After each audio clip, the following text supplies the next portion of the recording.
My name is Pete Cortez, and I was actually born in Omaha, Nebraska in 1965, but I got to San Antonio as soon as I could. So my grandfather, who was born in Guadalajara, Mexico, was born in 1918, and my grandmother, who was very proudly born in San Antonio, just 2 blocks west of here, or actually east of here, at the Casa Navarro, was born in 1921. Pedro and Cruz Cortez. They were our founders back in 1941 when the restaurants were first opened. My grandfather was born in Guadalajara, Mexico in 1918. His mother passed away at a very young age when he was a little boy. His father was a businessman, he owned businesses, but really felt like he needed, more of a motherly figure in his life. So he wanted him to move to San Antonio with an aunt who owned a little grocery store called Villa del Carmen. And Villa del Carmen happened to be where the downtown UTSA campus is now located, which is only a block and a half here from Mi Tierra. And so he very reluctantly came, and by this time, he was growing up as a teenager during the Depression, and was working in the grocery store, learning that trade. He learned to become a butcher. He made a lot of deliveries to Market Square, which back in those days was a very hustling and bustling market environment where all the farmers were bringing in produce. There were restaurants and food stalls. And so that's how he really became exposed to the whole idea of the restaurant business. So my grandmother, born 3 years later at Casa Navarro's courtyard, right on San Pedro Creek, used to work at a little restaurant called Blanca's Cafe, one of the restaurants my grandfather made deliveries to.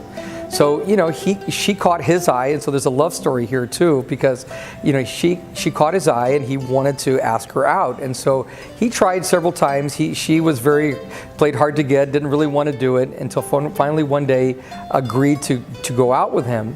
And so they agreed to meet one day at the particular location on the street. And so she waited and waited, and she was getting very upset because probably 30 minutes had gone by and he had not arrived. So she said, you know what, that's it, I'm done, I'm out of here. And next thing you know, this gentleman walks up and he's dressed in this beautiful suit with a fedora and says, "Hi, Cruz, are you ready to go?" And she looked at him like, "Who are you?" And she says, "I'm Pedro, we have a date." And she's looked at him again and says, she didn't recognize him because she normally saw him in this apron and this other outfit that he wore as a uniform at the grocery store. So anyway, they had their first date, and after that, they became boyfriend and girlfriend, ultimately got married and had 5 children. But around that time, in 1941, there was a little restaurant called Jamaica Number 5. And so it wasn't even number 1, 2, 3, or 4, it was number 5. And the owner offered it to my grandfather for $150, which he didn't have, of course. So he went to his aunt and uncle from the grocery store and asked him if he could borrow the money so that he could buy this business, and that he and my grandmother Cruz were going to run the business. And that she had her mother and her brother were going to help kind of run it by day while he worked at the grocery store. And then at night, he would come and help run the restaurant. So he convinced her that it was a good idea. They borrowed the money and they bought the first restaurant for $150. And we say restaurant now because that's the vernacular we use, but the reality was it was a glorified food stall with 3 tables, and it was kind of a walk-up. So they did that from 1941, which I always like to remind people, they've just come off of the Depression. This is a man who immigrated from Mexico. He enrolled at Lanier High School in 9th grade. He had to drop out to help support his family. It's 1941, the country's at war, and he decides to become a businessman, and he opened up his own restaurant. And so they rented this place for 10 consecutive years on a month-to-month basis until 1951, when this restaurant Mi Tierra became available. And at the time, it was called the Toyo Cafe, T-O-Y-O. And previously it was known as the Tokyo Cafe with a K, but because of the war with the Japanese, they had dropped the K out of the word and it became the Toyo Cafe. So he's offered that restaurant, he buys it, and releases again for another 10 years until 1961, when he was given the opportunity to buy the whole business block. And by this time now, he had 2 restaurants. I mean, they were fairly successful. He was making some money, he was supporting his family, and he was able to buy the whole business block for $240,000 back in 1961. And so that's sort of how we got into the business, if you will. Well, my grandfather passed away in 1984. It was on June 15th. I actually was 19 years old. It was during the summer, and it was very unexpected. I mean, in a way. I mean, he, he was not well, and he was hospitalized and ended up passing away after a couple of weeks. And it was, I think, a shock to everybody. It was a shock to the family. It was a shock to all of our customers and to the community, because over the years, he had really become very involved in the community. And one of the things that a lot of people don't realize about Market Square in terms of how it got to be the way it is today is that once the produce terminal had moved out of Market Square, once the city had gotten too big and there were grocery stores and they needed more space, it was almost like a depression that took place in Market Square, because all of these businesses were suddenly gone. And so he already had a vision for this area. We were talking a little bit about the Riverwalk and that transformation. And so, the whole idea of the name Mi Tierra, it really was more of a patriotic statement. It was something that Mi Tierra is like an exclamation of Mi Tierra, my land, my country. This is where I come from. This is what represents where I come from. And so he always envisioned Market Square being a place where culture was preserved. And so when the market actually moved out, he worked with city officials and really helped convert this whole area into the market people know today. My grandmother will be 97 years old and on May 2nd, and we're very, very blessed to continue to have her. She doesn't get to the restaurant very often anymore. It's getting more and more difficult for her to move around and get out as much as she likes to. But we still take her food. She loves eating food from Mi Tierra. She loves the pan dulce, and so we say in Spanish que es muy antojada. And in fact, we were just having a conversation with my aunt yesterday, who's her primary caretaker, and she still loves the food, and she's always, tastes it. Every Thanksgiving, for example, we do a beautiful Thanksgiving meal here at Mi Tierra because we're open, and we do all the traditional Thanksgiving meal, and so we always send food home to her, and she always tastes everything to make sure that we're still doing it the right way from back, all those years ago. When my grandfather passed away, they had 5 children, my uncle Manuel, my father Jorge, my uncle David, my aunt Rosalinda, and my uncle Ruben. And so at that point, primarily the 4 boys were running the business by this time. My aunt was also involved, but she was primarily, taking care of my grandmother, because my grandmother by this time was already in her late 60s as well. So they were running the business, and they continued to run the business all the way into the 2000s. And then once, here over the course of the last 10 years or so, the 3rd generation started to get more involved in running the business. Well, my uncle Manuel passed away, unfortunately, in 1995. But so my father, Jorge, is now the oldest, and then my uncle David. And so now they're in their 70s. And so now this younger generation is coming along, the 3rd generation. There's, I believe, 7 of us working in the business now. And we actually have a 4th generation that's starting to work in the business. The eldest is 26 years old, and he's going to law school right now, but works in the business over the summers and on the holidays. And then we have some of the younger kids that are starting to come along too. I think the reason behind the success, first and foremost, we've been very, very blessed, and blessed not only, to be in this position, to be in this neighborhood of Market Square and downtown, but also because of the 600 team members that we have working for us, many of whom have been with our company for 25, 30, 40, 45 years. Our chef, Raul Salazar, has been with us for going on 47 years now, and is still with us. And many of these team members that have been with us for this many years, a lot of their family work for us also. So amongst this group of 600 people, there's fathers and daughters and husbands and wives, and it's incredible, brothers and sisters, whole families of people working for us. And so I think that's really a lot of the success, secret behind the success. And then it's a business that you have to be here 7 days a week. And Mi Tierra is open 24 hours a day, 365 days of the year. We never close, including all the major holidays, which frankly are really our busiest days. And so as family members, it's important, and even within our own families, with my wife and children, for example, they've had to become accustomed over the years to, we have our family traditions at home, but part of that tradition is, we go to work, and because we have a family at work also that expects to see us, and that family also includes our customers. Who we have customers here that come every single day to Mi Tierra, 7 days a week, and unless they're sick or out of town, they are here every single day, sometimes multiple times a day, and so they expect to be able to see us here every single day as well. So I think that really generates a lot of the success.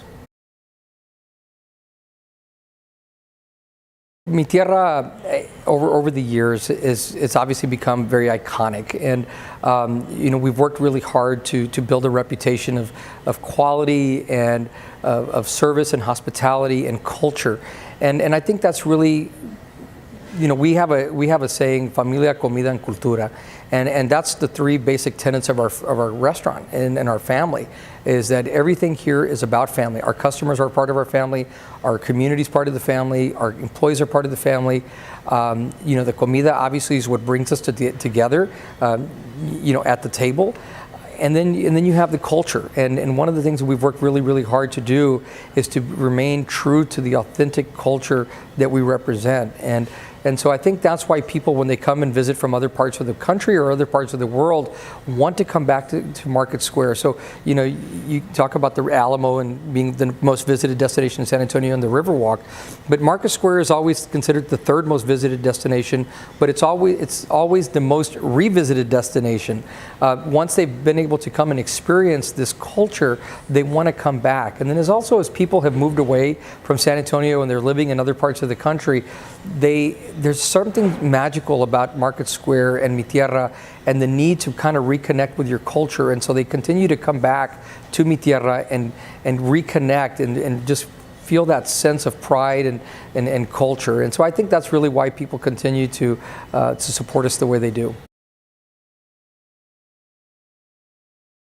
San Antonio is becoming a very sophisticated, world-class city, and I'm old enough to remember when 410 was really the outer loop of San Antonio. Now it's Loop 40, 1604 and Loop 46, and the city is growing really now very proportionately, in every sector of the city. And so I think that the way San Antonio has gone about its growth has been tremendous. People still feel like downtown is important. There's something about our downtown that continues to draw people back. And I think there's more and more people wanting to live inside of Loop 410 again, which is fantastic, I think, for the community. But worldwide, I think San Antonio is always recognized as one of those world-class cities on par with San Francisco, Paris, New Orleans, and all these other wonderful cities, because I think it keeps coming back to the culture. And there's something, I think, about the fact that there's such a harmony within our community that people really love and connect with, that they want to continue to come back to San Antonio. Part of our growth is that we are definitely looking at other parts of the city very actively. One of our newest ventures is we just released a product into H-E-B. We have a cooking sauce now. It's a roasted tomatillo sauce that just went onto the shelves of H-E-B about 2 weeks ago. We're very excited about that, and we see an opportunity really to begin launching more and more products, through H-E-B. And we hope it's a partnership that we can continue to develop with them. I think more and more people are also wanting to dine at home, and people are becoming, I think that whole idea of celebrity chefs and people, the whole glamour of cooking now is gotten to be so prominent that people are wanting to do more and more of it at home. But if they can find ways that they can take a few shortcuts, and using products like our tomatillo salsa, for example, and others that we plan on launching, I think it's another growth opportunity for our family. Well, I think one of the other reasons behind the success is that when my grandfather launched this business in 1941, and then in 1961 buys the whole business block, at some time shortly thereafter, after the produce terminal had left, urban renewal had wanted to come in and basically begin to just demolish this whole west end of downtown. And so he became very active. He wasn't a political person by nature, but he became very active in the political world back in the day at the Good Government League, interacting with people like the McAllisters and the Steves family, the Zacharys, and the Frost families, and really trying to bring attention to this west end of downtown. Many of those families had, traveled and studied in Mexico, lived in Mexico, and really loved and appreciated the culture and really understood what he was trying to accomplish. So I think one of the other parts of the success has always been that it wasn't just a focus on the what's going on within the four walls of the restaurant. It was also what was happening in the community. And I do think that San Antonio has always been one of those cities, because of the way it's sort of evolved over the years, that people appreciate families and people who will give back to the community. They're always trying to give back rather than just sort of taking for themselves. And I think as a family, it's something that we've tried to instill generation by generation, that we always have to give more back than what we're taking in for ourselves.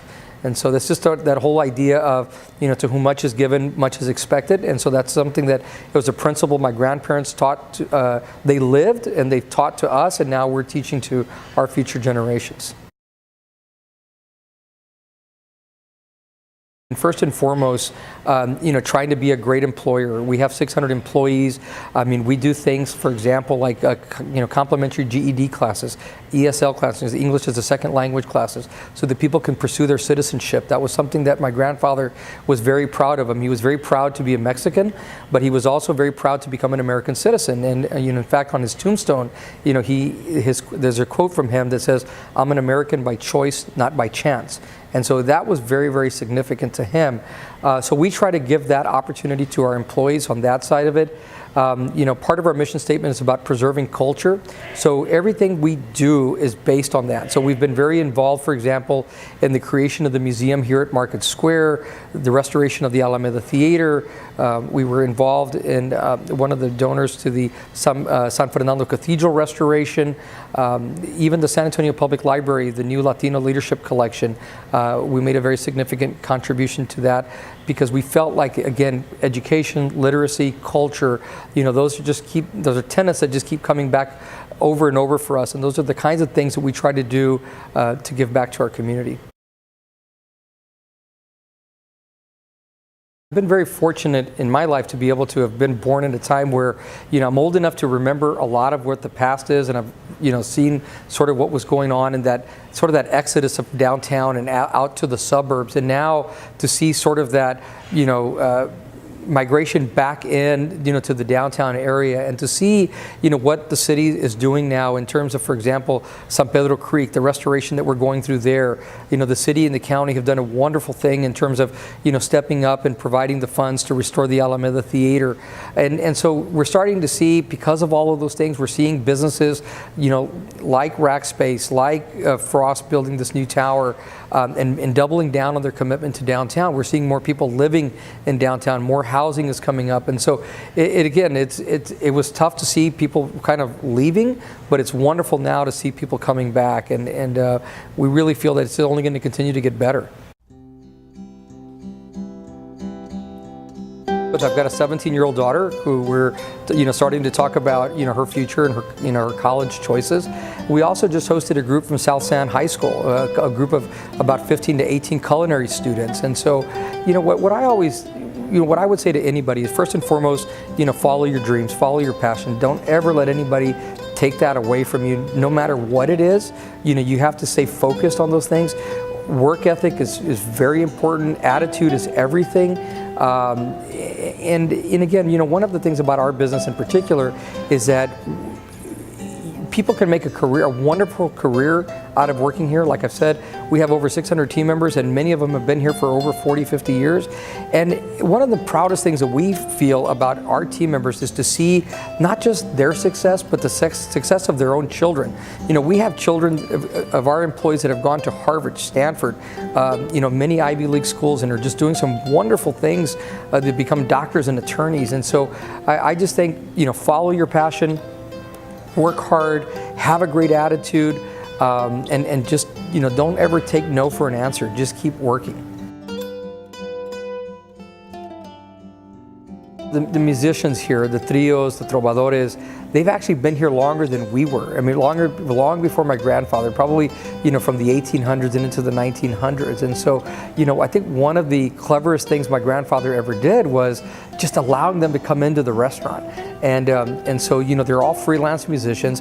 many of whom are world-class musicians, but this is what they do for a living. And so it's really an art form that's dying out in terms of the trios themselves, the three-member groups. Mariachi music has become so popular now that it's actually part of the curriculum in a lot of high schools and even universities here in the state of Texas. But music is definitely part of the soul and the culture of mi tierra. And so, you know, anytime we talk about our family and familia, and yes, the musicians are definitely part, and the trios are part of that familia.